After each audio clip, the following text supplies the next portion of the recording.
Assalamualaikum warahmatullahi wabarakatuh. Hai semuanya, perkenalkan nama saya Eva Fauzia dari Prodi PAI kelas 6D Universitas Ibnu Khaldun Bogor. Video ini dibuat dalam rangka memenuhi tugas ujian tengah semester mata kuliah Sistem Pembelajaran SKI yang diampu oleh Bapak Dr. Mukhrij Sidki MAG.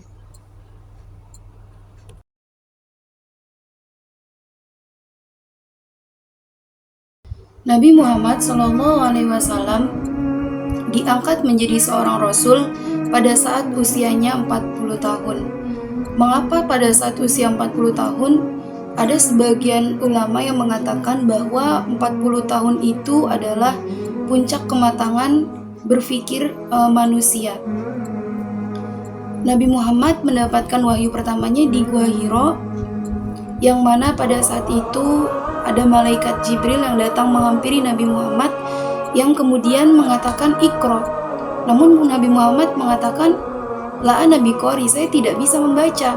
Namun malaikat Jibril ini terus mengatakan kepada Nabi Muhammad Iqra, hingga akhirnya turun wahyu pertama, yaitu Quran surat Al-Alaq ayat 1 sampai 5 yang berbunyi Bismillahirrahmanirrahim. Iqra bismi rabbikal ladzi khalaq, khalaqal insana min 'alaq. Iqra wa rabbukal akram, alladzi 'allama bil qalam, 'allamal insana ma lam ya'lam. Yang dimana Quran surat Al-Alaq ini berisikan tentang bacalah dengan menyebut nama Tuhanmu, dimana di sini Nabi Muhammad ini mulai dikenalkan kepada Islam, dan juga Nabi Muhammad diangkat menjadi seorang rasul. Kemudian pada dakwahnya Nabi Muhammad ini terbagi menjadi dua fase. Yang pertama ada fase Mekah dan juga ada fase Madinah. Pada saat dakwahnya di fase Mekah tentu tidak mudah melakukan dakwah di kalangan orang-orang yang memang sudah memiliki kepercayaan kepada nenek moyang sebelumnya. Nah, kemudian Nabi Muhammad ini ketika berada di fase Mekah melakukan metode dakwahnya dengan cara dua metode dakwah. Yang pertama itu adalah dakwah secara sembunyi-sembunyi, yang kedua adalah dakwah secara terang-terangan.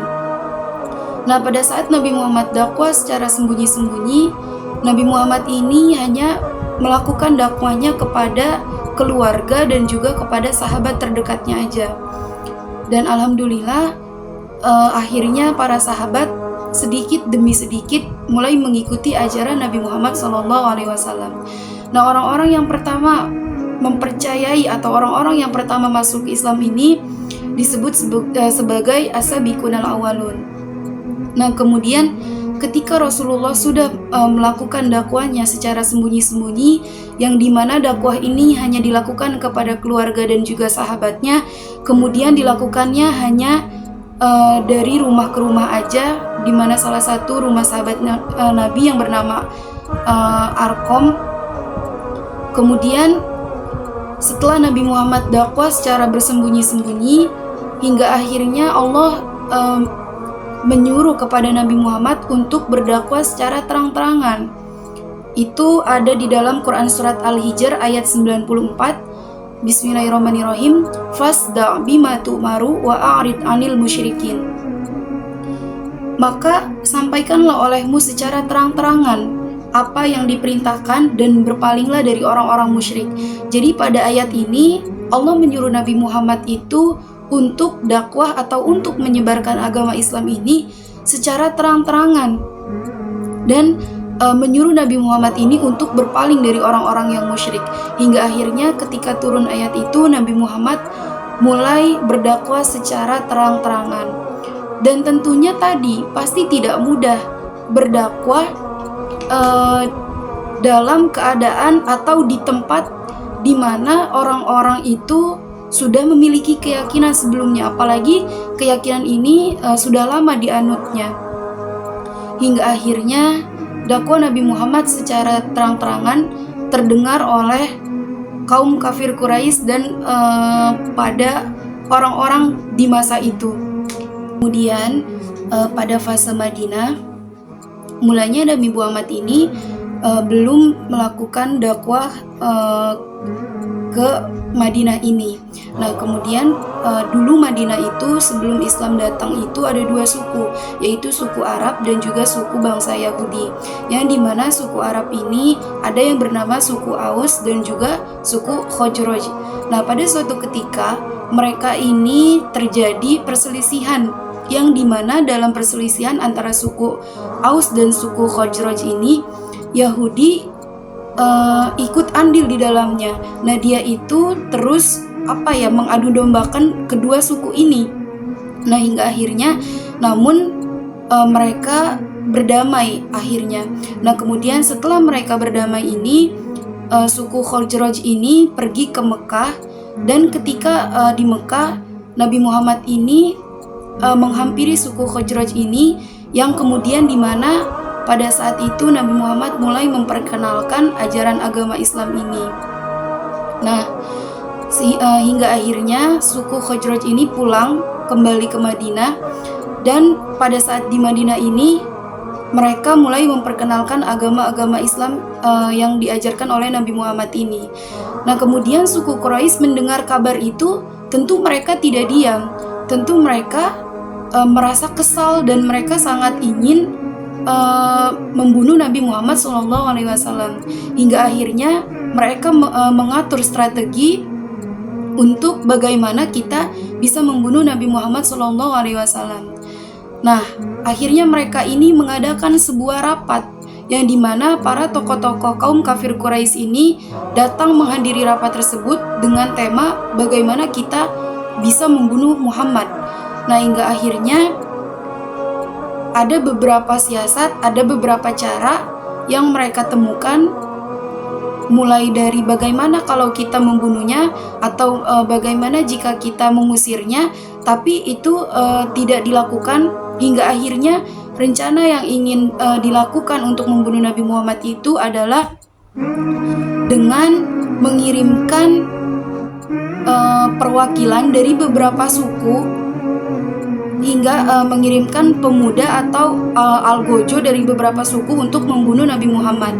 Nah, kemudian pada saat itu Nabi Muhammad mendengar kabar itu, yang dimana akhirnya Nabi Muhammad ini menghampiri Abu Bakar. Kemudian Nabi Muhammad menceritakan kabar itu, dan Abu Bakar mengatakan, izinkan aku untuk menemanimu, karena pada saat itu Nabi Muhammad ingin berhijrah atau berpindah tempat ke Madinah, kayak gitu. Nah, hingga akhirnya Nabi Muhammad bersedia ditemani oleh Abu Bakar, dan kemudian Nabi Muhammad ini menghampiri Ali bin Abi Thalib, mengatakan kepada Ali bin Abi Thalib agar menggantikannya tidur di tempat tidur yang biasa Nabi Muhammad ini dipakai untuk tidur. Nah, hingga akhirnya Ali bin Abi Thalib ini bersedia untuk menggantikan posisi Nabi Muhammad pada saat itu juga. Nah, hingga akhirnya Nabi Muhammad itu keluar rumah, dan pada saat itu posisinya Nabi Muhammad rumahnya sudah terkepung oleh para algojo yang sudah siap dengan pedangnya yang sangat tajam.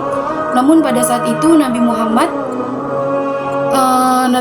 ini mengambil sebuah pasir, yang dimana ketika Nabi Muhammad menggenggam pasir ini, Nabi Muhammad membacakan Quran surat Yasin ayat 9 yang berbunyi, wa ja'alna min baini aydihim sadda wa min khalfihim sadda faghshaynahum fahum la yubsirun.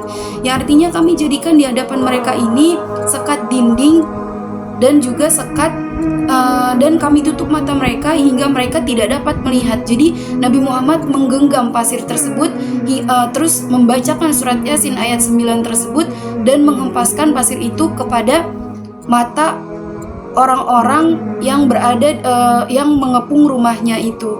Nah, kemudian ketika Nabi Muhammad SAW sudah melakukan itu, beliau pun keluar dengan Abu Bakar. Nah, pada saat itu kemudian para pemuda tadi, para algojo tadi yang sudah memegang pedang yang sangat tajam tadi masuk ke rumahnya Nabi Muhammad dan menemukan ada orang yang sedang tidur di kasurnya Nabi Muhammad. Nah, hingga akhirnya pas dibuka itu ternyata bukan Nabi Muhammad, melainkan adalah Ali bin Abi Thalib tadi. Nah, ini awal mulanya Nabi Muhammad berdakwah pada fase Madinah. Ketika Nabi Muhammad datang ke Madinah, Nabi Muhammad sangat disambut dengan hangat oleh orang-orang di Madinah ini, oleh suku Khazraj ini. Nah, kemudian pada saat itu mereka senang dengan kehadiran Nabi Muhammad SAW ini, hingga akhirnya Nabi Muhammad itu melakukan dakwahnya di Madinah, dan kemudian Islam berkembang sangat pesat di Madinah ini. Nah, pada fase Mekah tadi, bagaimana pendidikan yang Nabi Muhammad ajarkan?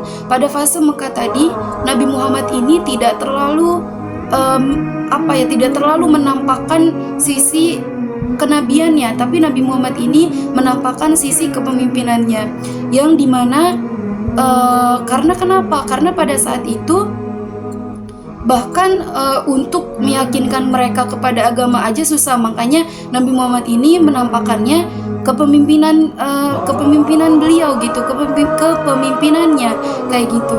Nah, hingga akhirnya makanya kenapa Quran di dalam Al-Quran ini, surat yang turun ya dari Mekah ini, atau yang dinamakan sebagai surat Makkiyah ini, ditandakan dengan ya ayyuhalladzina amanu, ya ayuhan nas, wahai sekalian manusia, tapi bukan ya ayyuhalladzina amanu, bukan wahai orang-orang yang beriman, karena memang pada saat di Mekah tadi sangat sedikit sekali orang-orang yang beriman kepada Nabi Muhammad, hingga ayatnya itu ketika turun adalah ya ayuhan nas, wahai manusia sekalian. Nah, kemudian materi yang diajarkan Rasulullah itu yaitu materi-materi masih tentang keimanan dan tentang ketauhidan kepada Allah Subhanahu wa taala. Nah, berbeda kepada saat di fase Madinah ini. Pada saat di fase Madinah, Nabi Muhammad SAW ini, ayat yang turun pun sudah kebanyakan adalah ayat yang berbunyi ya ayyuhalladzina amanu, wahai orang-orang yang beriman. Karena memang pada saat di Madinah itu Nabi Muhammad itu sangat disambut dengan hangat, dan mereka itu menerima ajarannya Nabi Muhammad SAW. Nah, jadi kesimpulannya, pendidikan Islam pada masa Rasulullah SAW ini terbagi menjadi dua fase, yaitu fase Mekah dan juga fase Madinah, yang dimana pada fase Mekah ini Islam belum banyak berkembang pesat, namun pada fase Madinah Islam mulai berkembang pesat dan mulai banyak yang mengikuti ajaran Nabi Muhammad SAW ini. Kemudian materi yang diajarkan Nabi Muhammad mengenai Islam pada masanya itu, pada fase Mekah itu berfokus pada keimanan dan juga ketakwaannya. Namun pada fase Madinah, materi yang diajarkan Nabi Muhammad ini selain hablum minallah juga berfokus pada hablum minannas, yang mana di sana ada jual beli, ada riba, dan juga pernikahan serta ilmu-ilmu yang lainnya. Nah, kemudian metode yang digunakan Nabi itu pada saat beliau dakwah, metode pendidikan Islam yang digunakan itu sebenarnya sama saja seperti metode yang kita pakai saat ini, yaitu seperti metode bercerita, metode diskusi, metode ceramah, kemudian metode praktek, dan metode hafalan, serta metode-metode yang lainnya.